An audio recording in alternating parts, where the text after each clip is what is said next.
All right, today we're going to talk about a story that has been absolutely blowing up online. It's a really chilling tale about a toy collector whose newest find might be a whole lot more than just some cute plastic and fur. I mean, that's a question that sounds like it's pulled straight from a horror movie, right? But for one young woman in Shanghai, this question allegedly became her terrifying reality. So let's get into her story and see exactly what happened.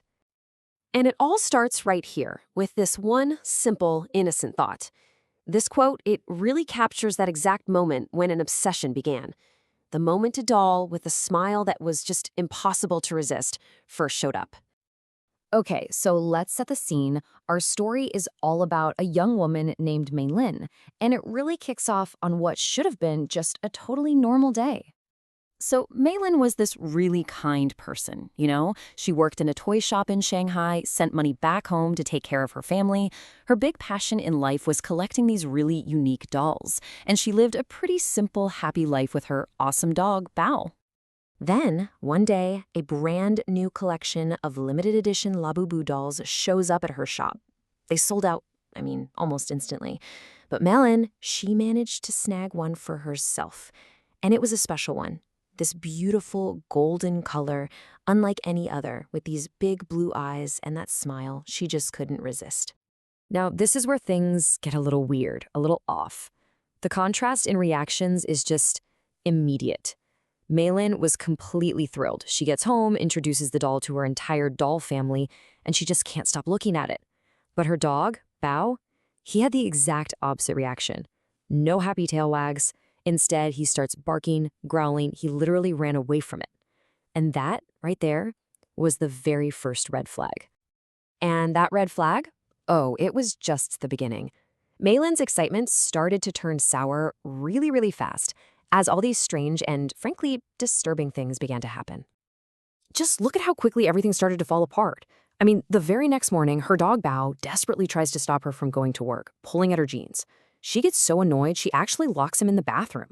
Then, later that day at work, she has this completely unexplainable explosion of rage at a customer and gets fired on the spot.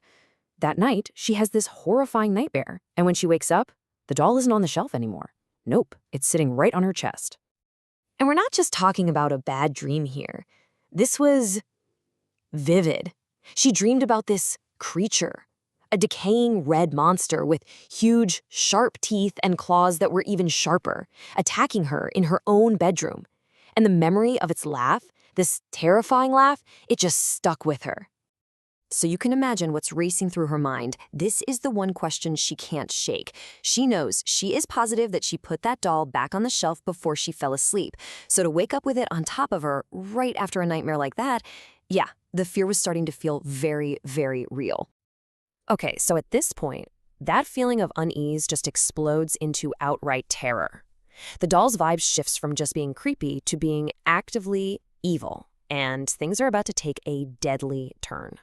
Malin is just frozen in bed, absolutely terrified, screaming at the doll on her chest. And then suddenly, Bao bursts into the room. In this crazy protective frenzy, he just lunges at the doll, grabs it in his teeth, and rips it to absolute shreds. After all that chaos, Malin eventually passes out from sheer exhaustion and terror. But the morning brought a whole new kind of horror. She wakes up, her head is pounding, and she sees these small red marks all over her hands and face. They look almost like tiny bites. And Bao?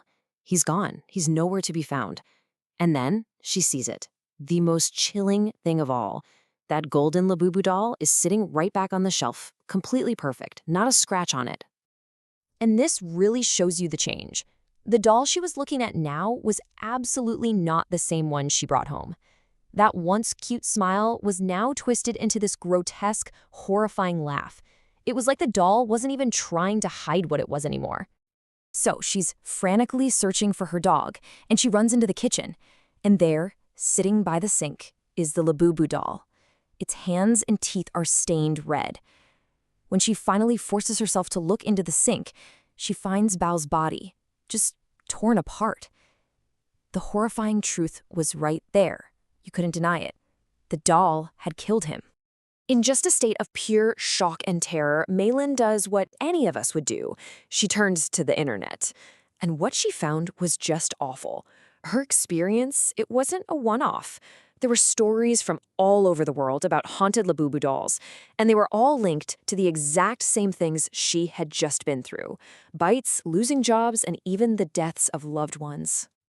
So now we get to the final, really tragic chapter of this whole story. Maylin knows she's dealing with some kind of cursed object, and she realizes she has to fight back.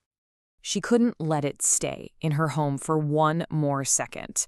So, in a final act of desperation, she took the doll, doused it in flammable liquid, and just set it on fire, watching it burn down to ash. She called her sister, told her what had happened, really believing, hoping that this nightmare was finally over. But it wasn't over. The very next morning, a friend from her old job got worried and went to check on her. And when she got inside the apartment, she found Maylin's body. And this is the final, soul-crushing twist in the story. Lying right there, next to Maylin's body, was the golden Labubu doll. And it was completely pristine, unharmed. It looked as if it had never even been touched by fire. So what on earth could be behind something like this? Well, the online theories, the urban legends, they all point to one terrifying explanation. They claim the Labubu doll isn't just a haunted toy. It's a vessel for an ancient, incredibly powerful demon known as Pazuzu. Which brings us right back to where we started. But now that question has so much more weight to it, doesn't it? Is this just a spooky story that went viral online? Or could there be something genuinely evil attached to these dolls? It's a really chilling thought to end on, and it makes you wonder, what kind of evil could be hiding behind the cutest of smiles?